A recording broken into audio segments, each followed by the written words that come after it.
Then है attorney general of India. तो constitution article 76 जो है वो बताता है अटॉर्नी जनरल के बारे में। तो ये हाईएस्ट लॉ ऑफिसर होता है कंट्री का। तो इसका अपॉइंटमेंट एंड टर्म, तो इसको प्रेसिडेंट अपॉइंट करेगा। और किसको करेगा? Who is qualified to be appointed as जज ऑफ सुप्रीम कोर्ट। ठीक है, जज ऑफ सुप्रीम कोर्ट।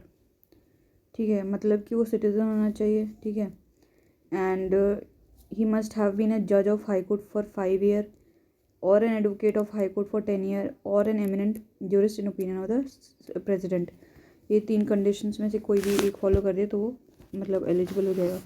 टर्म इसका फिक्स नहीं होता, कॉन्स्टिट्यूशन में फिक्स नहीं कर रखा। तो कॉन्स्टिट्यूशन ने जो है कोई प्रोसीजर भी नहीं दे रखा एंड ग्राउंड भी नहीं दे रखा इसके रिमूवल का, कि इंडियन ग्राउंड पे इसकी रिमूव कर सकते हैं। तो मतलब वो प्रेसिडेंट पे जो है ऑफिस में बैठता है। ठीक है, तो प्रेसिडेंट इसको कभी भी रिमूव कर सकता है। और ये बेसिकली क्या है, अपना रिजिग्नेशन प्रेसिडेंट को देके ऑफिस को क्विट कर सकता है। ठीक है, कन्वेंशनली जो है वो कब रिज़ाइन करता है? जब गवर्नमेंट जो है that is council of minister resign या फिर is replaced as is appointed in, नहीं कन्वेंशनली। ठीक है, he resigns in the government that is council of minister. जब काउंसिल ऑफ मिनिस्टर रिज़ाइन कर दिया फिर रिपील कर दे, as he is appointed on advice. ठीक है, ठीक है। द रेम्यूनरेशन जो है इज़ नॉट फिक्स्ड। कॉन्स्टिट्यूशन ने ना तो उसका टेन्योर ही फिक्स करा है ना तो उसका रेम्यूनरेशन फिक्स करा है। तो टेन्योर और जो रेम्यूनरेशन है दोनों ही प्रेसिडेंट डिटरमाइन करते हैं। Then duties and function.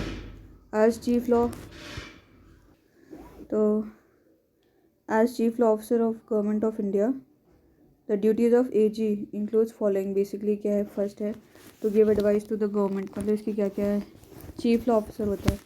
तो पहले है कि वो गवर्नमेंट को एडवाइस देगा लीगल मैटर पे। ठीक है, या फिर जो कि प्रेसिडेंट ने कोई भी मैटर रेफर करा उस पर या फिर लीगल मैटर पे देगा ये। ठीक है, और वो सारी ड्यूटीज़ परफॉर्म करेगा जिसका कि लीगल कैरेक्टर है जो कि प्रेसिडेंट ने दे रखा है। ठीक है, to perform such other duties as of a legal character that are assigned to him by the president. Then to discharge the function conferred on him by the constitution or any other law. तो constitution ने कुछ बता रखा है कि तुमको ये काम करना है, फिर कोई लॉ के थ्रू बोल देते तो वो दोनों काम करेगा। then प्रेसिडेंट ने जो है ये फॉलोइंग ड्यूटीज़ असाइन कर रखी है। President has assign the following duties. ठीक है, पहला कि गवर्नमेंट के बिहाफ पे जो है वो गवर्नमेंट ऑफ इंडिया के बिहाफ पे वो सुप्रीम कोर्ट में अपेयर होगा। ठीक है, in which government of India is concern. मतलब अगर मान लो गवर्नमेंट ऑफ इंडिया जैसे होता है ना XYZ versus union of India, तो उस केस में जो है वो to appear on behalf of the government of India in all the cases in supreme court in which government of India is concern. ठीक है, जिस भी केस में government of India as a party होती है तो उसमें ये सुप्रीम कोर्ट में अपीयर होगा गवर्नमेंट के बिहाफ पे। देन है to represent government of India in any reference made by the president to supreme court under article मतलब 143 ऑफ द कॉन्स्टिट्यूशन। मतलब जब प्रेसिडेंट जो है सुप्रीम कोर्ट से कुछ भी लीगल एडवाइस लेता है या कुछ भी कोई भी लीगल मैटर भेजता है उसको, तो ये जाएगा प्रेसिडेंट के बिहाफ पे।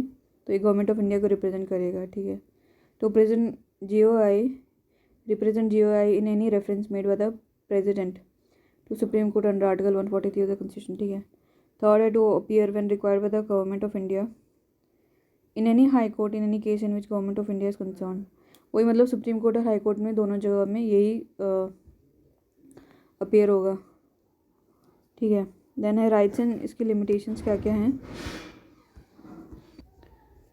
तो राइट्स एंड लिमिटेशन जब वो अपनी ऑफिशियल ड्यूटी करेगा तो अटॉर्नी जनरल के पास में राइट होगा कि भाई has the right of audience in all the courts in the territory of India. मतलब वो कहीं भी जाके बैठ सकता है, कहीं भी जाके सुन सकता है जब भी अपनी ऑफिशियल ड्यूटी करेगा। फर्दर उसके पास में राइट है कि वो बोल सकता है take part in the proceedings of both the houses of the parliament और द जॉइंट सिटिंग और any committee of the parliament. मतलब हाउस में या फिर जॉइंट सिटिंग में, प्रोसीडिंग में, ठीक है, या फिर किसी कमिटी में of the parliament of which he may be named a member. मतलब मेंबर एज नाम होना चाहिए कि भाई ये भी मेंबर है उसका, तभी होगा, पर इसको वोट नहीं कर सकता ये। ठीक है, देन ये सारे प्रिविलेज इम्यूनिटीज़ इन्जॉय करेगा जो कि एक MP को मिलते हैं। ठीक है, एक तो पर्सनल वो जो भी मिलेंगे। मैंने कुछ लिमिटेशंस दे रखे हैं इसके ऊपर। ठीक है, कि भाई in order to avoid any complication and conflict of duty. तो फर्स्ट इज़ कि ये ही शुड नॉट एडवाइज और hold a brief against government of India. Government of India के अगेंस्ट कुछ एडवाइस नहीं करेगी. गवर्नमेंट ऑफ इंडिया को सू कर दो, उसके अगेंस्ट मेरे को ये मिले हैं, एविडेंस मिले हैं, कुछ ऐसा. दूसरा है he should not advise or hold a brief in case in which he is called upon to advise or appear for government of India. मतलब बोला कि भाई तुम गवर्नमेंट को एडवाइस करो या गवर्नमेंट के लिए अपॉइंट मतलब अपीयर करो, तो उस केस में जो है वो ऐसा कुछ गलत एडवाइस नहीं करेगा. he should not advise or hold a brief in case when he is called upon to advise or appear for government of India. Government for में जाना था, उसको अगेंस्ट में नहीं जाएगा. ठीक है. then he should not defend accused person in criminal prosecution without permission of government of India. ठीक है. तो मतलब कर सकता है पर परमिशन लेनी पड़ेगी. विदाउट परमिशन के वो किसी भी अक्यूज पर्सन का केस नहीं लड़ सकता, उसको डिफेंड नहीं करेगा. ठीक है. क्रिमिनल प्रोसिक्यूशन में तो मतलब सिविल कर सकता है क्या, सिविल केस फाइट कर सकता है ये, शायद ऐसा हो कुछ होगा. Then he should not accept appointment as a director in any company और corporation without permission of government of India. मतलब गवर्नमेंट की परमिशन के बिना वो ना ही तो डायरेक्टर की पोस्ट एक्सेप्ट करेगा. ठीक है. इन एनी कंपनी या कॉर्पोरेशन. ठीक है. Then how attorney general is not a full time council for government. Full time नहीं रहता है. ठीक है. It does not fall in category of government servant. ना तो ये फुल टाइम काउंसिल रहेगा, ना ही ये गवर्नमेंट सर्वेंट रहता है. और basically he is not debarred from private legal practice. Private legal practice भी ये कर सकता है साथ के साथ शायद, या फिर बाद में. बस इतना ही लिखा है, not debarred from private legal practice. Than solicitor general of India. तो एडिशन टू एजी बाकी के लॉ ऑफिसर होते हैं गवर्नमेंट ऑफ इंडिया में, मतलब इनको सॉलिसिटर जनरल ऑफ इंडिया फिर एडिशनल सॉलिसिटर जनरल बोलते हैं. तो ये एजी को हेल्प करते हैं उसकी ऑफिशियल रिस्पॉन्सिबिलिटीज़ को फुलफिल करने में. ठीक है.